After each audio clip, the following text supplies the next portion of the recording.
Hola fanáticos del arte, bienvenidos una vez más a Las Huellas del Arte. El día de hoy hablaremos sobre la antigua Grecia. La antigua Grecia abarca desde la Edad Oscura, comenzando en el 1200 a.C. y la invasión dórica, hasta el año 146 a.C. y la conquista romana de Grecia tras la batalla de Corinto. La cultura de Grecia tuvo una poderosa influencia sobre el Imperio Romano, en el cual se difundió a través de muchos de sus territorios en Europa. La cultura de Grecia tuvo una poderosa influencia sobre el Imperio Romano, el cual la difundió a través de muchos de sus territorios en Europa. La civilización de los antiguos griegos ha sido enormemente influyente para la lengua, la política, los sistemas educativos, la filosofía, la ciencia y las artes, dando origen a la corriente renacentista de los siglos XV y XVI en Europa occidental, y surgiendo también durante los movimientos neoclásicos de los siglos XVIII y XIX en Europa y América. Algunos historiadores consideran que los primeros Juegos Olímpicos antiguos, en el 176 a.C., señalan el comienzo del periodo conocido como la Antigua Grecia. Entre el fin del periodo micénico y los primeros olímpicos transcurren una época llamada la Edad Oscura de Grecia, de la cual no existe ningún escrito y quedan pocas reliquias arqueológicas. Hoy en día, este periodo se incluye en el término Antigua Grecia. La historia de la Antigua Grecia suele subdividirse en varios periodos, según la alfarería y los sucesos políticos, sociales y culturales. La primera edad se llama Oscura, que empezó en el año 1100 a.C. a 750 a.C., en donde muestran diseños geométricos en la cerámica.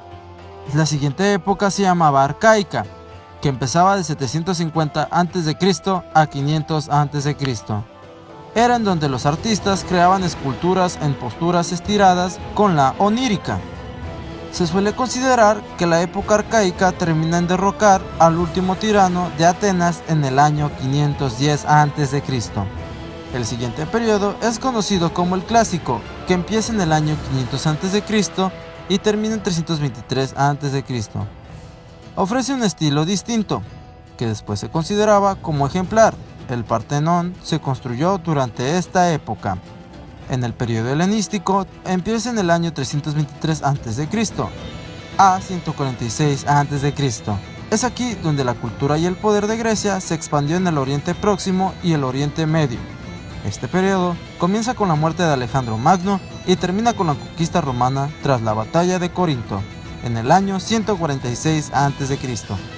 La mitología griega se compone de distintas contadas por los griegos antiguos sobre sus dioses y héroes, la naturaleza del mundo y los orígenes y la importancia de sus prácticas religiosas.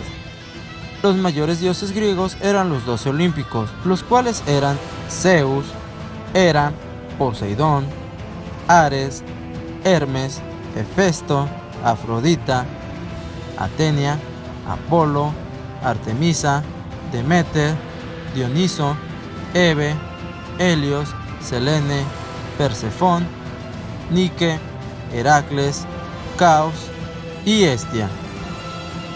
Ahora hablemos sobre la pintura de la antigua Grecia. Para hablar de la pintura griega es necesario hacer referencia a la cerámica, ya que precisamente en la decoración de ánforas, platos y vasijas, cuya comercialización era un negocio muy productivo en la antigua Grecia, fue donde pudo desarrollarse este arte. Al comienzo, los diseños eran elementales formas geométricas, de ahí la denominación geométrico que recibe este primer periodo en el siglo IX y siglo VIII a.C., que apenas se destacaban sobre la superficie. Algunas de las pinturas muy reconocidas en la antigua Grecia era el Edipo interrogado por la Esfinge, la ánfora ática decorada con Heracles y el toro Minos, y Aquiles y Ajax jugando a los dados. Con el correr del tiempo, estas se fueron enriqueciendo progresivamente hasta cobrar volumen.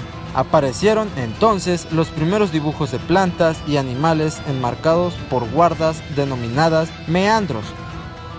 En el periodo arcaico, que comienza en el siglo VII y siglo VI, se incluyó la figura humana, de un grafismo muy estilizado.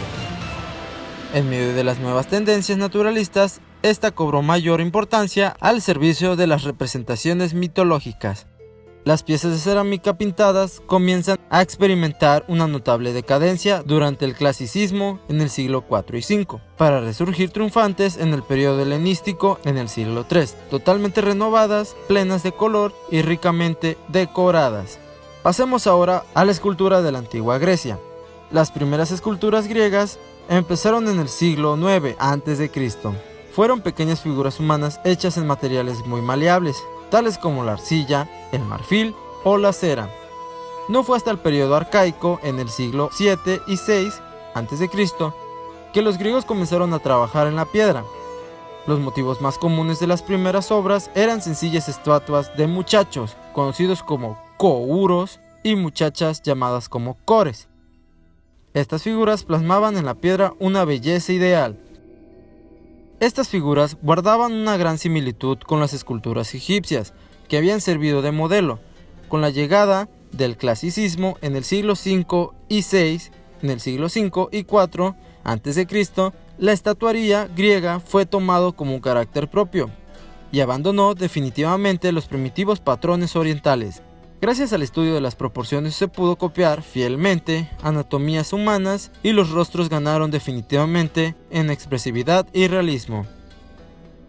Algunas de las esculturas más reconocidas de la antigua Grecia era el discóbolo de Mirón, Hermes sosteniendo a Dionisos niño y Laconte y sus hijos.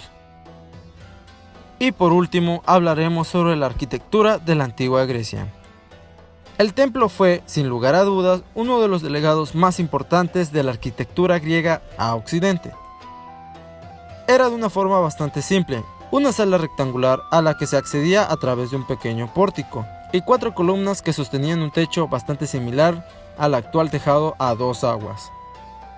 En los comienzos, este fue el esquema que marcó a los cánones. Del perfeccionamiento de esta forma básica se configuró el templo griego tal y como hoy lo conocemos. En sus comienzos, los materiales utilizados eran el adobe para los muros y la madera para las columnas. Pero a partir del siglo VII a.C., estos fueron reemplazados por la piedra, lo que permitió el agregado de una nueva hilera de columnas en el exterior, y con lo que la construcción ganó en monumentalidad. De aquí surgieron los primeros órdenes arquitectónicos, llamado el dórico, al sur, y en las costas del Peloponeso, en el jónico, al este. Los templos dóricos eran más bien bajos y macizos, las gruesas columnas carecían de base, y el fuste era acanalado. El capitel, muy simple, terminaba en una moldura llamada equino. Las columnas sostenían un entablamiento compuesto por un alquitrave y un friso de triglifo y metopas. La construcción jónica de mayores dimensiones descansaba sobre una doble hilera de columnas, algo más estilizada, también de fuste acanalado y con un sólido basamento. El capitel culminaba en 2 grálices volutas y los frisos se hallaban decorados con relieve. Más adelante, en el periodo clásico, la arquitectura griega arribó a su máximo apogeo. A los 2 órdenes ya conocidos se sumó el corintio, con su típico capitel terminado en hojas de acanto. Bueno chicos, esto ha sido todo sobre el tema de la antigua Grecia. Espero que les haya gustado. No se olviden suscribirse al canal de Las Huellas del Arte y buscarnos en sus redes sociales como Las Huellas del Arte en Facebook, Twitter e Instagram. Sin más que decir, nos vemos hasta la próxima.